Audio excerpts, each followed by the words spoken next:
Hello student, dynamic शिक्षा channel में आपका स्वागत है। तो कल इससे पहले जो प्रीवियस वीडियो थी वो हमने रिलेटिव मोशन के जो केसेस थे, पहला हमने रेन वाटर प्रॉब्लम के बारे में बात करी थी। आज हम बात करेंगे यहाँ पे second one of the most important topic के बारे में, जो है बोट प्रॉब्लम, या इसको बोट प्रॉब्लम कहते हैं या कभी कभी इसको रिवर प्रॉब्लम भी कहते हैं। ठीक है, तो रिवर प्रॉब्लम, बोट प्रॉब्लम, आज इस पे डिस्कशन होगा। तो यहाँ पर हमारे दो केसेस आएंगे। सबसे पहले तो हमें समझना है, अगर ये एक रिवर है, ठीक है, तो रिवर की क्या होगी, कोई विड्थ होगी। तो यहाँ पर रिवर की अगर विड्थ को हम डी मान लेते हैं, तो हमने बोला कि रिवर क्या है, डी विड्थ की है। रिवर मूव कर रही होगी, मतलब रिवर का वाटर मूव कर रहा होगा, क्योंकि हमें पता है स्टिल वाटर तो रहता नहीं है, तो रिवर का वाटर होगा तो उसकी कुछ स्पीड होगी। तो अगर हम स्पीड ऑफ रिवर कहेंगे तो उसको वी आर से दिखा देते। तो स्पीड ऑफ रिवर, या इसको करंट भी कहते हैं, कभी कभी क्या कहते हैं, स्पीड ऑफ रिवर या करंट स्पीड। तो करंट मतलब वाटर की करंट, वाटर को ही हम, वाटर की स्पीड को ही हम क्या कहते हैं, करंट कहते हैं। सेकंड आएगा स्पीड ऑफ पर्सन हो या फिर बोट हो, ठीक है, तो या स्विमर हो, किसी की भी स्पीड हो सकती है। तो इस स्पीड को हम कहते हैं वी एस। ठीक, तो ये हमारी क्या हो गई, वी एस स्पीड हो गई। तो रिजल्टेंट जो स्पीड आएगी, उस स्पीड को हम v से डिनोट कर सकते हैं। हमने कह दिया जो रिजल्टेंट स्पीड आएगी वो v होगी। तो अब देखो यहाँ पर d डिस्टेंस है। अगर इस पर दो केसेस आएंगे, तो दो केसेस पे बात करते हैं। पहले क्या क्या केस हो सकते हैं, देखो। पहला केस क्या होगा, व्हेन स्विमर या boat tends to cross the river in a shortest time. अगर शॉर्टेस्ट टाइम में क्या कर रहा होगा, वो पास करना चाह रहा है। देखो तो क्या होगा, अगर ये एक रिवर है, इस रिवर के बीच की जो डिस्टेंस है वो डी है। तो अगर जो स्विमर है वो क्या करना चाह रहा है, वो स्मॉलेस्ट टाइम में, बहुत शॉर्टेस्ट टाइम में क्या करना चाह रहा है, उसको पार करना चाह रहा है। देखो अगर यहाँ पर से मान के चलते हैं, तो ये स्पीड अगर मैं लेता हूँ वी आर रिवर की, तो अगर स्विमर को क्या करना होगा ना, बहुत कम टाइम में चलना होगा, तो वो किस किस डायरेक्शन में चलेगा, देखो। सॉरी, अगर रिवर को बहुत शॉर्टेस्ट टाइम में पार करना होगा, तो उसे जो रिवर की डायरेक्शन है उसी डायरेक्शन में पार करना पड़ेगा। अगर वो ऐसे पार करना चाहता है, तब तो उसे बहुत ज़्यादा टाइम लग जाएगा, क्योंकि ऐसे पास करने में क्या होगा, उसे करंट के साथ, तो वो ऐसे सीधा चलना चाहता है, तो करंट तो उसे यहाँ की ओर भेजेगी। तो उसे क्या करना होगा, उसे अगर शॉर्टेस्ट टाइम में या शॉर्टेस्ट फॉर्म में उसे पार करना है, तो उसे इस डायरेक्शन में चलना पड़ेगा। ठीक है, तो ये क्या हो जाएगी, उसकी डायरेक्शन हो जाएगी, रिजल्टेंट डायरेक्शन। तो ये इस डायरेक्शन में चलेगा, तो इसमें स्पीड कितनी होगी, v होगी। और ये तो स्पीड उसकी, ऐसे कह सकते हैं, ये वाली स्पीड, ये वाली स्पीड जो उसकी एक्चुअल स्पीड होगी, वी एस जिसे हम कह रहे हैं। ठीक है, तो इसको हम वी एस से दिखा देते हैं। तो ये हो गई, ये रिवर की स्पीड हो गई, ये स्विमर की स्पीड हो गई। ठीक है, अब जब वो यहाँ से ऐसे चलेगा ना, तभी जाके वो क्या करेगा, इधर पहुँचेगा। देखो, चलना तो वो चाहेगा ऐसे वी एस की डायरेक्शन में, लेकिन पानी उसको कहाँ को और उसको फ्लो कराएगा, उसको इस डायरेक्शन में। तो हमारी जो रिजल्टेंट स्पीड आएगी वो ये आएगी। ठीक, तो सबसे अगर हमें शॉर्टेस्ट टाइम में यहाँ पहुँचना होगा, इस पॉइंट पे, इस पॉइंट पे तो पहुँचेगा नहीं, वो पहुँचेगा तो यहाँ, तो उसके लिए उसे इस डायरेक्शन में चलना पड़ेगा, वी एस डायरेक्शन में, तो वो पहुँचेगा यहाँ। तो अब इसको निकालने के लिए अगर v पूछेगा, तो ये पाइथागोरसली ये लग रहा है हमें, देखो वी आर और वी एस, और वैसे ही वेक्टर के फॉर्म में हम इसको लिख सकते हैं, तो V R square plus V S square. Same that अगर टेन थीटा की बात करेंगे कि वो कितने एंगल पे वो वेलोसिटी उसकी चेंज हुई है, तो टेन थीटा आ जाएगा V R upon V S. तो ये दो फॉर्मूले होते हैं, इससे हम क्या कर सकते हैं, निकाल सकते हैं। और डिस्टेंस की अगर हम बात करेंगे, टाइम कितना लगेगा, तो टाइम कितना हो जाएगा, देखो टाइम होगा डिस्टेंस, ये डिस्टेंस है, और स्पीड कितनी है इसमें, वी एस। डिस्टेंस ये है, स्पीड इस डायरेक्शन में वी एस है, तो टाइम कितना हो जाएगा, डिस्टेंस अपॉन स्पीड। तो ये 3 फॉर्मूले हैं जो हमें बिल्कुल अच्छे से रिमाइंड करना है और अच्छे से इसको समझना है। इसके बाद सेकंड केस आएगा। देखो, एक केस तो है कि वो बहुत स्मॉलेस्ट टाइम में पार करना चाह रहा है। दूसरा केस क्या होगा, व्हेन स्विमर और बोट कह सकते हैं tends to cross a river along a shortest path. अब वो अगर शॉर्टेस्ट पाथ से क्या करना चाहता है, जाना चाहता है। देखो, तो अगर वो शॉर्टेस्ट पाथ से जाना चाहता है तो उसे परपेंडिकुलर डायरेक्शन में क्या करना पड़ेगा, रिवर के चलना पड़ेगा। तो वही शॉर्टेस्ट पाथ होगा। तो हम ये कह सकते हैं, देखो कैसे चलेगा, अब इसको समझते हैं। तो अगर ये रिवर है, ये रिवर की बीच की डिस्टेंस डी हो गई, जो उसकी विड्थ है।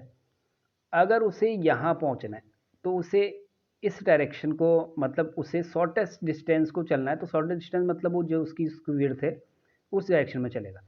अब ये वेलोसिटी फाइंड करने के लिए, ये v फाइंड करने के लिए उसे क्या करना पड़ेगा, यहाँ से ऐसे चलना पड़ेगा। जब वो ऐसे चलेगा तो पानी उसको बहा के क्या करेगा, इस डायरेक्शन में लाएगा स्ट्रेट। ठीक है, तो उसे कैसे चलना पड़ेगा, उसे चलना पड़ेगा इस डायरेक्शन में ऐसे। तो इससे थीटा एंगल बनाते हुए चलना पड़ेगा। ये जो डायरेक्शन है ये तो वी आर है ही, ठीक है। और ये डायरेक्शन को हम इसको स्ट्रीम की डायरेक्शन है, मतलब स्ट्रीम की बोलें, स्विमर की बोलें या बोट की बोलें, तो ये डायरेक्शन है और उसकी रिजल्टेंट जो वेलोसिटी आएगी वो ये आएगी। तो यहाँ से भी अगर हम निकालना चाहें तो v इक्वल टू, यहाँ पर हमें दिख रहा है वी एस स्क्वायर पहले आएगा माइनस वी आर स्क्वायर आएगा। ठीक है, और टेन थीटा अगर हम निकालना चाहें, यहाँ पर टेन थीटा की ज़रूरत तो नहीं पड़ेगी, साइन थीटा की ज़रूरत पड़ सकती है। तो अगर हम साइन थीटा निकालते हैं तो साइन थीटा यहाँ पर आता है V R upon V S. ठीक है, तो ये क्योंकि हाइपोटेनियस है ये परपेंडिकुलर है। टी की बात करेंगे तो डिस्टेंस अपॉन स्पीड, स्पीड ये v डिनोट कर रहा है यहाँ पे। तो डिस्टेंस तो ऐसी रहेगी, स्पीड v की जगह पे ये वाला एक्सप्रेशन आ सकता है, या तुम v निकालने के बाद भी रख सकते हो। ठीक है, तो इस तरीके से क्या होगा, ये हमारा जो रिवर बोट प्रॉब्लम है उसका कॉन्सेप्ट है। दो तरीके से कंडीशन हो सकती है, एक तो शॉर्टेस्ट, बहुत शॉर्टेस्ट टाइम में जाना चाह रहा है। अगर शॉर्टेस्ट टाइम में जाना चाहेगा तो उसे ऐसे चलना होगा। ठीक है, ऐसे चलना होगा तब जाके वो ये शॉर्टेस्ट टाइम में यहाँ पहुँचेगा, क्योंकि उसको वाटर फ्लो कराएगा। अगर उसे शॉर्टेस्ट डिस्टेंस कवर करनी है, ये वाली पाथ कवर करनी है, तो उसे चलना होगा इस डायरेक्शन में ताकि वाटर उसे ऐसे सीधा स्ट्रेट ले जा ले। ठीक है, तो आई होप आप ये समझ रहे होंगे। अब एक क्वेश्चंस पे बात करते हैं। तो क्वेश्चंस पे जब हम बात करेंगे तो उससे चीज़ें क्लियर हो जाएंगी और आगे भी हम फिर इस टॉपिक पे रिलेटेड कुछ क्वेश्चंस को बनाएंगे। तो जैसे यहाँ पर एक क्वेश्चन है, स्ट्रीम वाटर वाला ही क्वेश्चन है, उसी पे हम बात कर देते हैं। देखो, तो यहाँ पर एक स्विमर दिया हुआ है। ठीक है, और स्विमर की या मैन है, क्वेश्चन कुछ ऐसा है।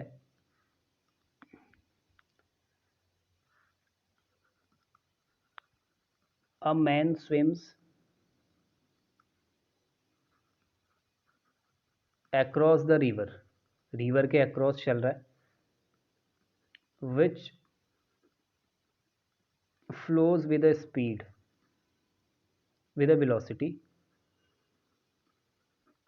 3 किलोमीटर पर आवर, इस स्पीड से चल रही है ड्यू टू ईस्ट। फिर ये कह रहा है if the velocity of man relative to water, देखो वाटर के रिलेटिव में वेलोसिटी दी है, relative to water is 4 kilometre per hour due north. तो तुम्हें निकालना क्या है, तुम्हें निकालना है what is his velocity relative to shore of water. तो वाटर के रिस्पेक्ट में तुम्हें वेलोसिटी निकालनी है। अब देखो यहाँ पर क्या क्या गिवन है। अगर हम देखें मैन की velocity with respect to water दी हुई है, ठीक है, तो मैन की velocity of man with respect to water दी हुई है, तो इसको हम ले सकते हैं 4 किलोमीटर पर आवर। तो ऐसे मान के चलते हैं कि ये चल रहा है, वो एक्रॉस चल रहा है, तो ये हो गया ये VMN, इसको हम 4 किलोमीटर पर आवर ले सकते हैं, ठीक है। सेकेंड उसमें क्या कह रहा है, वो कह रहा है कि जो वाटर फ्लो कर रहा है वो 3 मीटर पर सेकेंड की स्पीड से कर रहा है, ठीक है। तो वेलोसिटी ऑफ रिवर की वेलोसिटी दी है, तो रिवर को इससे हम ऐसे ले सकते हैं 3 किलोमीटर पर आवर। अब हमें निकालना क्या है, तो हमसे वो पूछ रहा है what is his velocity related to source of water. तो उसकी वेलोसिटी कितनी होगी, तो उसकी वेलोसिटी कितनी होगी, तो ये वेलोसिटी उसकी शो करेगा, जिसे हम v से दिखा सकते हैं। तो v जनरली यहाँ पर कितना आ जाएगा, √4 स्क्वायर प्लस 3 स्क्वायर, तो ये 5 किलोमीटर पर आवर आ गया। अब डायरेक्शन कितनी होगी, अगर सेकेंड पार्ट इसमें पूछता है, तो क्योंकि ये थीटा एंगल बना रहा है यहाँ पे, तो ये थीटा कितना होगा, तो ये इजी आ गया, टेन थीटा इक्वल टू 3/4, ठीक है। तो थीटा को टेन इनवर्स 3/4 लिख सकते हैं, ठीक। अब टाइम कितना लेगा, तो टाइम कितना लेगा, टी इक्वल टू डिस्टेंस, देखो डिस्टेंस यही है, ऐसे हमें देखना पड़ेगा, डिस्टेंस अपॉन स्पीड। तो यहाँ पर डिस्टेंस 1 किलोमीटर दिया है, तो अगर हम इसमें रखते हैं तो ये हो जाएगा 1 अपॉन स्पीड, स्पीड इस डायरेक्शन में 4 है, तो 1/4 हो गया। तो 1/4 को हम लिख सकते हैं 15 मिनट, क्योंकि वो आवर में दिया हुआ था, ठीक है। और डिस्टेंस ट्रैवल कितनी करी है, नेक्स्ट क्वेश्चन अगर बोलेगा distance travel by a man, तो डी इक्वल टू हो जाएगा स्पीड किस डायरेक्शन में चल रहा है, इस इधर ही को देखो, यहाँ को चल रहा था, उसका वाटर के साथ जो फ्लो हुआ वो यहाँ इस डायरेक्शन में हुआ, तो ये डिस्टेंस है, ये स्पीड है, और डिस्टेंस हमें निकालनी है। टाइम हमारे पास कितना दिया हुआ है, 15 मिनट है, तो 15 इंटू 3 कर सकते हैं, तो 15 3 जा 45, या इसको अगर हम आवर के फॉर्म में, किलोमीटर के फॉर्म में लाएं, तो यहाँ पर टाइम को हमने 1/4 लिया हुआ है, तो 1/4 के हिसाब से चलता है, क्योंकि फिर वो मीटर किलोमीटर अलग हो जाएगा। तो यहाँ पर 3 किलोमीटर पर आवर है और टाइम है 1/4, तो 3/4 हो गया, और इसको 0.75 किलोमीटर, तो इतनी डिस्टेंस क्या करेगा, वो ट्रैवल करेगा। तो इस तरीके से इसके हम और क्वेश्चंस भी बनाएंगे, जिससे और कॉन्सेप्ट क्लियर हो जाए। तो ये हमारा बोट प्रॉब्लम है, या बोट प्रॉब्लम बोलें इसको, या फिर स्विमिंग प्रॉब्लम बोलें, या रिवर प्रॉब्लम बोलें। तो ये one of the most important topic है क्लास 11th के लिए, और आगे जो कंपटीशन लेवल है उस पर भी आपको ये क्वेश्चंस मिलेंगे। सेम दैट स्टैटिक्स डायनामिक्स के अंदर भी ये टॉपिक आता है, तो वहाँ भी आप इसको पढ़ सकते हो। आई होप आपको ये वीडियो सही लगी हो, आपको पसंद आई हो, तो वीडियो को लाइक कीजिए, शेयर कीजिए, और चैनल में अगर नए हो तो चैनल को सब्सक्राइब जरूर कीजिएगा। आपका दिन शुभ हो। Thank you.